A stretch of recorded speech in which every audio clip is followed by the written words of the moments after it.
mga kababayan. Bago tayo maghanda papunta sa Birada Aguila, no? Talakayin muna natin. Ito po, pinakamainit pa rin siyempre na issue. Ito pong may kinalaman dito po, yung misteryo na may kinalaman diyan sa pag-overdose, na pagkamatay sa pamamagitan ng pag-overdose nito ni Tantoco, ang isa po na may-ari ng Rostans. Issue pa rin yan sa buong Pilipinas, pero hindi po issue sa mga mainstream media. May iba po sila issue. Okay, kahapon iniisip ko po, no, pag-usapan din natin yung kay Dilima. Hihimayin na po natin. Natalakay lang natin yan, pero hindi natin na isa-isa yung mga inaangal ni Dilima at paano natin siya sasagutin. Ngayon po, lahat ng sinabi niya, iisa-isahin natin, no? Kasi si Lola Dilima ay medyo naaalibadbaran dito sa Supreme Court. Walang paggalang, feeling ni Dilima, kapantay niya lang yung Supreme Court. Pagdating po sa pag-interpret ng batas, ng saligang batas. Yan po mga pag-uusapan natin, pero bago yan, kung bago ka pa lang dito sa ating channel, mag-subscribe ka na. Dahil ito lang ang tanging channel na may kinikilingan, may pinapanigan, una sa balita, huli sa impormasyon, kaya ano pang hinihintay nyo? Pindot na. Okay. Pag-usapan natin mga kapatid, no? Ito po muna, alam naman po natin na mainit pa rin po sa lahat po ng mamahilig sa politika.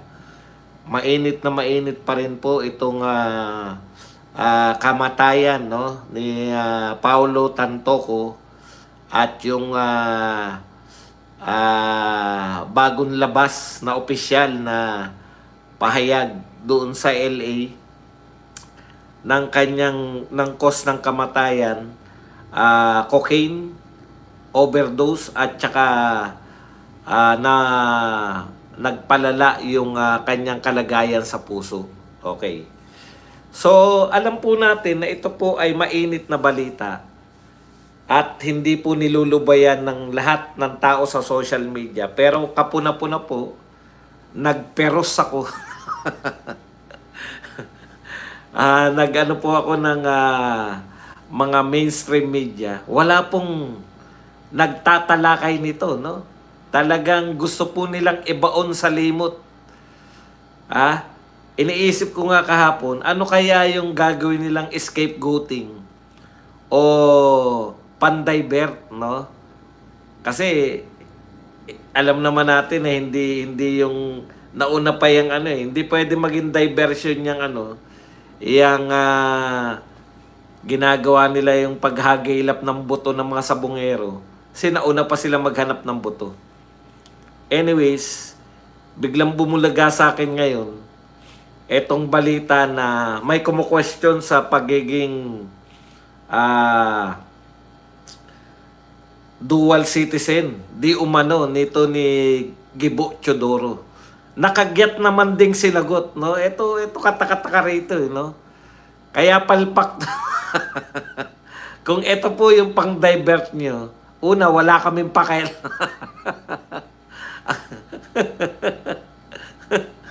Una, wala kaming pakialam. Kung dual man o binasuran na. Gusto nila yan. Lahat ng media yan yung dinala. Nakukuha nyo, gusto nila na kontrolin nila yung mga pinag-uusapan sa Pilipinas. Kung eto man, kung pag-uusapan to, masaya po sila. Wala po akong mic, kaya hindi po pwedeng wala akong sound. Masaya po sila kung madadivert nila dito yung usapan. Kasi makakalimutan natin yung, akala nila, makakalimutan natin yung nangyari kay Tantoco. Ito po, sa totoo lang, wala po akong pakialam. Sinagot na po yan ni Gibo. Ano man yan, Hindi naman po importante ngayon si Gibo.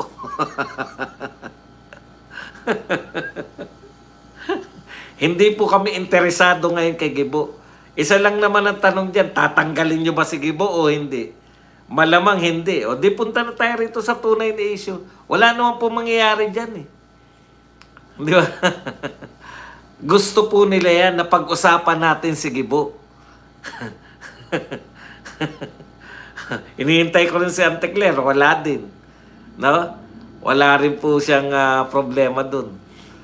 Ang dami pong gusto nilang i-divert to eh. Pero hindi po kami madadivert ngayon. Dapat po maglabas kayo na statement, magpaliwanag po kayo ano yung nangyari. No? Ano yung nangyari doon sa LA. Ikwento nyo. Kinakailangan po naming malaman yan kasi ito po, una, hindi namin alam kung yan ba ay yung Manila Film Festival na pakay ni First Lady. Ay yan po ba ay yung interesado si Claire lagi diyan, yan po ba ay personal o yan po ba ay opisyal? Malamang opisyal yan. Kung opisyal po yan, kasi wala nagpapaliwanag sa amin eh. Hindi po kami, wag nyo po kaming sabihan na bakit namin pinakikialaman. Hindi po private na tao ang First Lady. First Lady po siya. Kahit saan po siya magpunta, First Lady yan. Nakuha po ninyo? Dala-dala niya po na siya yung asawa ng presidente ng Pilipinas. Ang involved po dito, droga. Ang matagal na pong binibintang dito po, meski si Amy Marcos nagpapahiwatig, hindi man yan direktang pinagbibintangan, itong si First Lady, may kwento yan, di ba, na nagdudugo na yung mga ilong, wala raw mga pakialam. Si Amy Marcos mismo, nahihipag. Sinabi niya na, dumudugo yung ilong mo, wala raw pakialam lang, parang pinahid lang. Hindi po uubra na napakalapit mo sa seat of power, no? Ikaw ay kasamang natutulog ng pinakamakapangyarihan sa Pilipinas ngayon.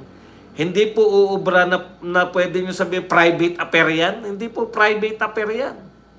Kahit po private affair po yan, kinakailangan nyo pong magpaliwanag. Hindi po pwede na palagpasin yan. May namatay, overdose, cocaine. Alam niyo yung salita? Patay, overdose, cocaine. Nakasama sa official entourage. Hindi po pwedeng tabunan lang yan ng pagsasawalang kibo.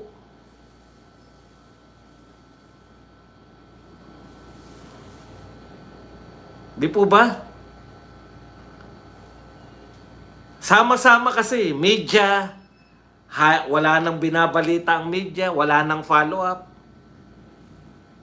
Hindi kayo na-intriga man lang. Anong uri na ng media meron tayo? Kayo, Egan, pakialamero ka masyado pagdating sa mga Duterte. Kayo, Karen Davila, lahat ng issues wala kang pinalagpas. Ito yung mga yung mga sikat-sikat lang. Tignan nga natin si Karen Davila ngayon kung meron siyang interview tungkol dyan. Wala ka bang balak mag-interview ngayon, Karen Davila? lahat ng issue, tinalakay mo, Karen Davila. Ikaw, Egan, lahat ng issue, nakasawsaw ka. Nakabira ka. Matindi po tong issue na to. Hindi po simpleng involvement to. Buti sana kung nabigla tayo, bakit involve yung eto po mismo, yung paggamit mismo ng droga, hindi naman ako ang nagbibintang. Yan po ang nagbibintang, ang ibinibintang ng mga kritiko ng BBM administration. Kaya nga lumantad yung salitang bangag eh. Wag na natin kritiko kasi broad pa yun. Yan mismo yung binibintang ni Tatay Digong. Yan mismo. Tapos,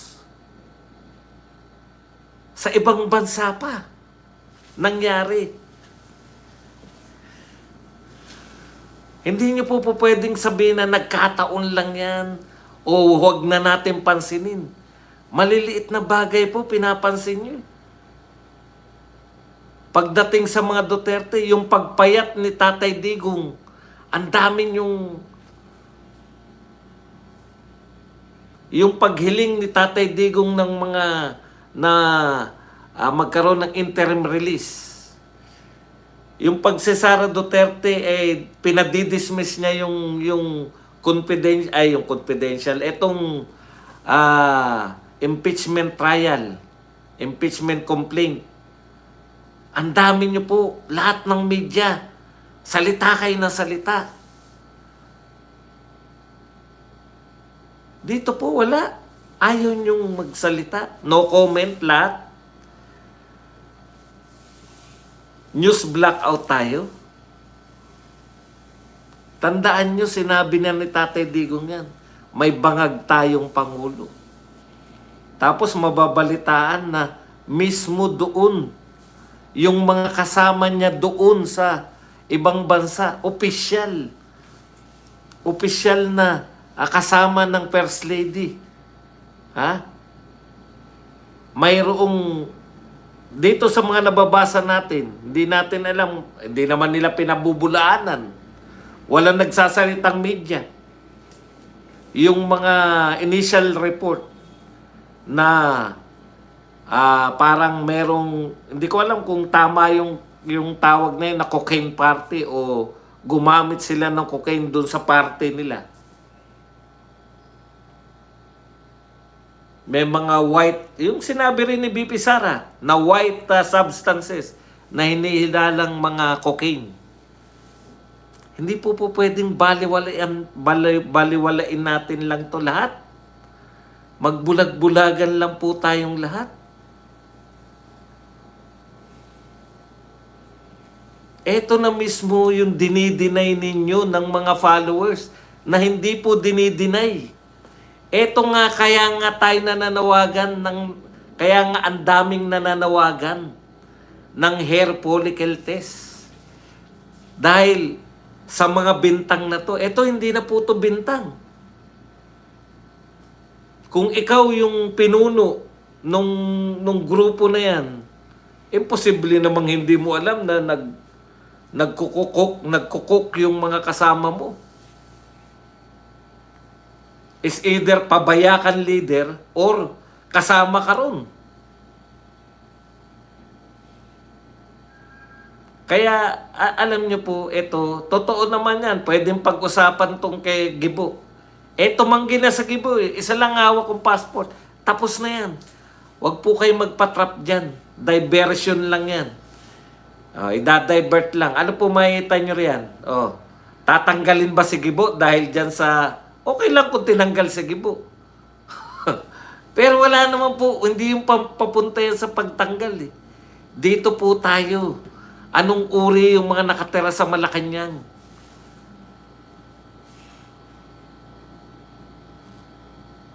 At anong uri ng media meron tayo ngayon? Kaya nilang i-blackout ito sa lahat. Magpaliwanag kayo, GMA, kasama ba talaga? O ibang panyanyari yung napicturean kang kasama?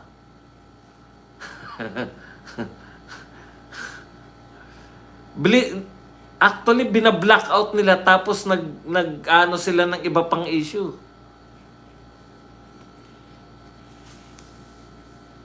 This t-shirt, online.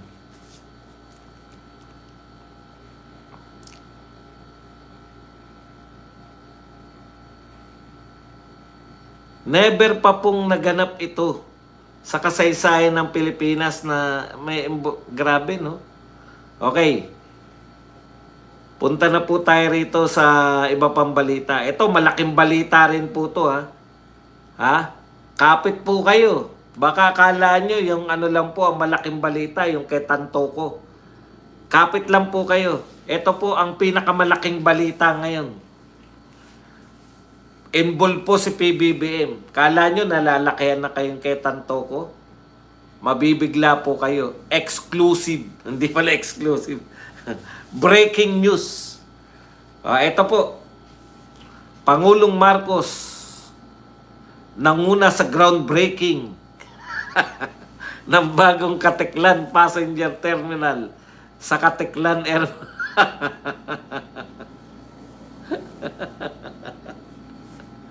Ika-4 na taon na po ni BBM. Tapos na yung 3 taon eh. Tumatakbo na po tayo sa ika-4th year na po ni BBM na presidente. Busy po. Na? Busy po yung presidente natin na mag-groundbreaking.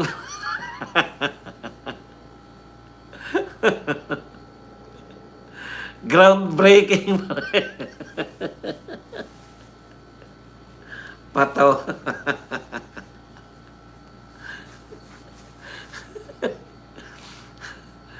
Groundbreaking pa rin po.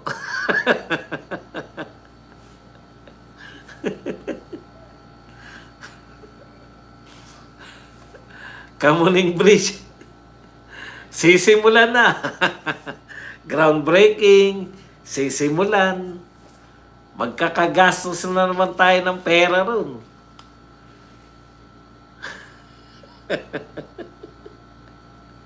Nakakatawa talaga. Punta na po tayo rito kay ano. Punta na po tayo rito. Ganito lang po yan eh, no? Talagang mali po na kung may iba pong citizen, kung meron pong ibang citizen, patulan na natin. Kung meron pong ibang, anong tawag dito? Na paghinalaan po na citizen siya. Kasi ito po ang paliwanag ni Gibo eh. Nung tumakbo daw siya noong 2022, talo yan eh. Nung tumakbo daw po siya sa 2022, ay so inamin niya po na dati siya. Teka muna, anin lang natin para sigurado.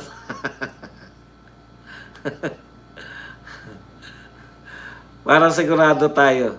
Nilinaw ng DND, ayan no, sige po ay inamin niya na dati siyang Malta. Ayan ha. Nilinaw ng DND, surrendered and renounced na ang Maltese passport ni Defense Secretary Gilberto Gibo Teodoro bago pa ang filing ng Certificate of Candidacy noong 2021 para sa 2022 election. So inamin niya na siya ay naging Maltese citizen. Naging citizen po siya ng Malta. Malamang dual citizen siya. Okay. Ngayon, so ngayon sabi niya, pero renounce niya na, sinurrender niya na at nirenounce. Isinuko niya na yung pagiging Malta citizen. O, di wala na problema. Wala na pong problema. Hindi po. Kasi kung hihigpitan po natin, DND yan eh. Department of National Defense. Mamumuno ka. National Defense eh. Dapat wala kang ibang sinumpaan. Malamang sumumpa ka sa Malta. Di ba? Malamang sumumpa ka sa Malta nung ikaw ay naging citizen nila. Ni-renounce mo lang. Ibig sabihin eh, ayaw mo na. Yung binaliwala mo na yung panunumpa mo na yun. Tapos, ikaw ang pinuno na magtatanggol sa ating teritoryo, meron ka pang ibang minahal na bansa. Dapat sa mga ganyan, hindi ko alam kung kasama yan sa mga disqualification ng isang pinuno ng maging secretary. Pero natatandaan ko si Tulfo, kaya hindi siya na si Erwin, kaya hindi siya naaprubahan ng commission on appointment dahil sa citizenship issue niya nung siya ay DSWD. DSWD lang yun, mamimigay lang ng mga ayuda yun. Ito po, ipagtatanggol mo yung teritoryo. Halimbawa po, naging kalaban natin yung Malta. Halimbawa lang, naging kalaban natin. Paano may pagtatanggol yung Pilipinas sa Malta samantalang naging citizen ka rin yan? Nakuha nyo? Kaya po yung DND hindi po pwede talaga lalo. O kaya lang, sabi ko nga, dahil tinanggi na nila, pero hindi po umamin kayo na naging citizen kayo niyan Dapat hindi, in the first place, dapat hindi mo tinanggap o kaya sinabi mo na ako'y dating Malta citizen, Maltese citizen. Nung ikaw ay na-aprobahan dun sa commission on appointment. O nung ikaw ay nire-review. Inamin niya ba yun? Kung inamin niya yun noon, na siya ay naging Maltese citizen, hindi niya nilihim sa kanyang aplikasyon, walang problema, tinanggap siya Pero kung nilihim niya yun na dati siyang citizen ng ibang bansa, nung commission on appointment, nung nag-apply siya bilang DND chief, hindi alam ng mga taga-commission on appointment na dati pala siyang citizen ng ibang bansa, ibang usapin po yun.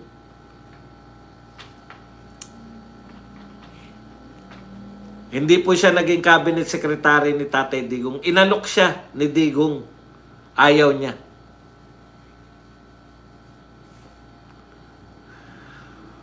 Okay. Pero yun na nga, lalaki po yung usapin na yan. Baka matabunan. Diversion talaga. Ako nakikita ko yan, diversion. Kasi hindi naman matatanggal sa gibo Kaya sa tingin ko yan, magiging diversion lang yan. Nitong malaking issue ng Tantoco. Okay, punta na po tayo rito sa Dilima. Nakakagulat to si Dilima, no? Parang may something talaga. Ipaliwanag ko lang po kung bakit merong nag-issue yung Supreme Court. Pinagpapaliwanag niya yung House of Representatives tsaka yung Senado. Kinwestiyon kasi ni BP Sara at ni Attorney Torion kung yung ginawa bang pagpapile ng impeachment complaint ng mga congressman sa Senado ay naaayon sa konstitusyon. Dalawa po yung kino-question nila, no? Una, mayroon tayong 1-year ban rule. Yun po yung tinatanong. Mayroon tayong 1-year ban rule na hindi ka na pwede uli na mag-issue o magtalakay ng panibago pang impeachment complaint. Kaya po pinagpapaliwanag kasama yung SecGen kung ano yung ginawa mo rin sa unang 3 complaint. Bakit ang binigay nyo sa Senado yung ika-4 na complaint? Valid ba yun? Valid po yun kasi 1-year ban Kung ika-4 na yung tinatalakay, ano nga nangyari dun sa 3? Di ba? Okay. Oo nga po. Naroon na po tayo, yun talaga yung mas issue. Kaya lang, alang naman Tantoco lang talakay. Ito po yung wala sa hulog na pag-angal ni Dilima, no?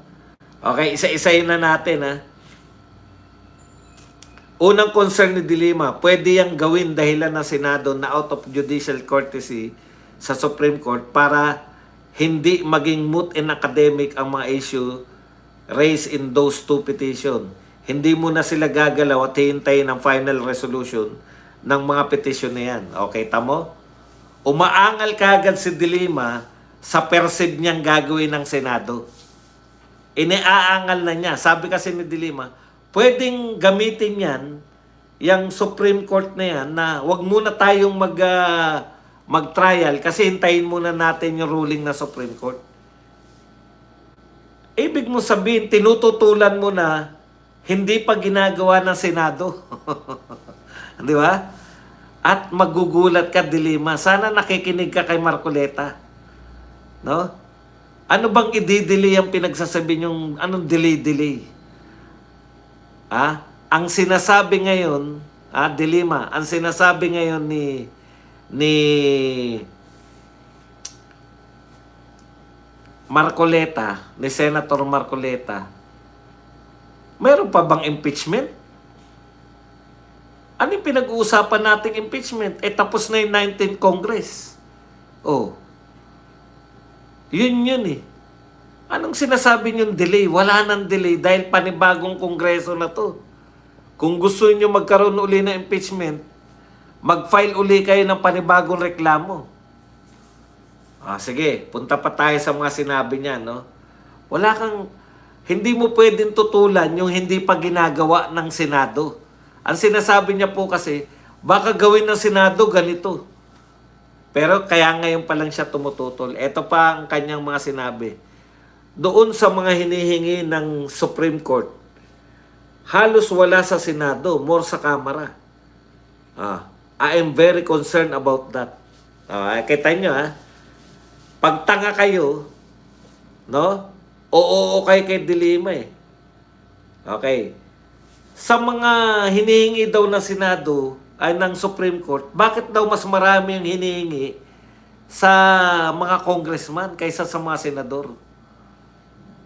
Kasi, makinig ka Dilima, lapit mo tenga mo. Kasi, kayo yung nirereklamo ni BP Sara at ni Atty. Torion. Kayo yung sinabi ni BP Sara na lumabag sa batas nang nag-file kayo ng ika-4 na impeachment complaint. Bakit magpapaliwanag yung Senado? Wala pa naman silang ginagawa. Hindi naman sila kinocomplaint ni BP Sara. Kayo. Kaya kayo ang pinagpapaliwanag.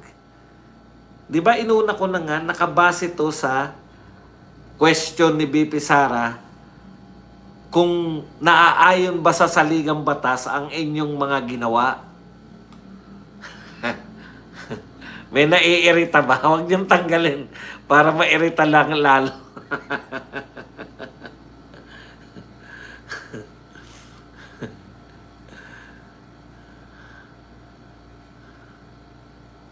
The move, Dilima said, seemingly shows that SC is questioning the process of the House. Yung move daw ng Supreme Court, kino-question niya yung ginawa ng House. Opo, tama kayo, Dilima. Kino-question nga yung ginawa ninyo na bakit yung fourth impeachment ang inyong sinampa. Okay. Hindi kaya sumobrang pakikialam ng Korte Suprema sa proseso ng impeachment na nanggaling sa House of Representatives? Hindi po. Bakit? Ang Supreme Court po, pinangangalagaan lahat po ng ahensya ng pamahalaan, lahat po ng tao, lahat ng mga government offices, lahat sa Pilipinas, may karapatan na tignan ng Supreme Court kung sumusunod kayo sa saligang batas. Yun po ang trabaho ng Supreme Court. Pag ang Supreme Court po ay nakialam na hindi nyo dapat nilalagay na prosecutor to si ganun. Yung trabaho nyo, yun, sasabihin mo, nakikialam. Pero yung may nag-question sa kanila si BP Sara Kino-question ni BP Sara kung lumabag ba yung mga congressman sa pagpapasa nila ng fourth impeachment. Kaya hindi sila sumobra. At hindi rin sila nakikialam. Trabaho nila yan. Sila yung final arbiter. No? Sila yung nag-i-interpret, hindi ikaw, Dilima. Supreme Court ang magsasabi kung ang isang tao ay may nilabag. Kaya nga may korte, kaya nga under nila yung korte, di ba? Korte yung magsasabi kasi kung ang isang tao o ang isang ahensya ay lumalabag sa saligang batas o hindi. Okay.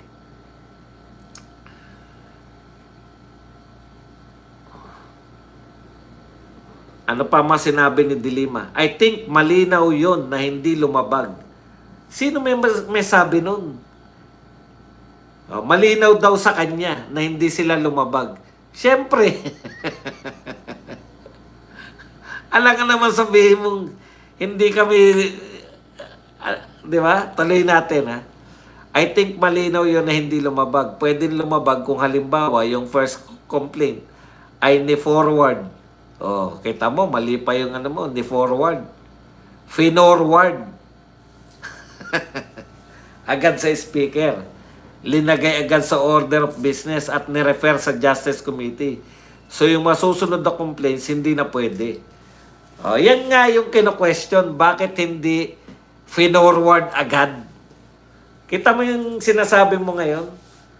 Mali daw kung pinorward sa speaker, tapos binigay sa Justice Committee, hindi na raw po pwede yung iba pa. Dahil hindi finorward sa speaker, yun yung katwiran ni Dilima eh. Walang illegal doon sa port impeachment. Ano ba dapat ang gagawin nyo pag meron nag-submit? I-forward agad. Kung inaamin mo, ikaw pala umaamin ng kasalanan nyo eh. Inaamin mo ba, Dilima, na hindi nyo pinorward sa speaker? Di may nilalabag kayo. Para mapangatwiranan niya lang na tama yung fourth impeachment, inaamin niya na may nilabag sila. Ano yung nilabag nyo? Yan yung pinapaliwanag ni Marcoleta. Sana nakinig ka muna kay Marcoleta bago ka dumakdak. Alam mo kung bakit? Bakit ka dapat nakinig kay Marcoleta? Kasi ikaw, nagmamagaling ka lang. Si Marcoleta, totoong magaling. Basahin ko ha. I think malinaw yun na hindi lumabag. Bakit daw? Pwedeng lumabag kung halimbawa, si Dilima to nagsasalita, yung first complaint ay ne-forward agad sa speaker. Linagay agad sa order of business at nirepair sa Justice Committee. Di ba? So yung mga susunod na complaint, hindi na pwede. Sabi ni Dilima. Ang tanong nga ng Supreme Court, ito tinatanong dyan kay General, bakit hindi mo ni-forward? Agad. Sabi sa batas, forward mo agad. Di si Dilima na ang umamin na may nilabag kayo. Imbis na Dilima, imbis na itahimik mo yung bibig mo, ipinahamak mo. Ipinahamak mo pa si Reginald. Reginald ba yun?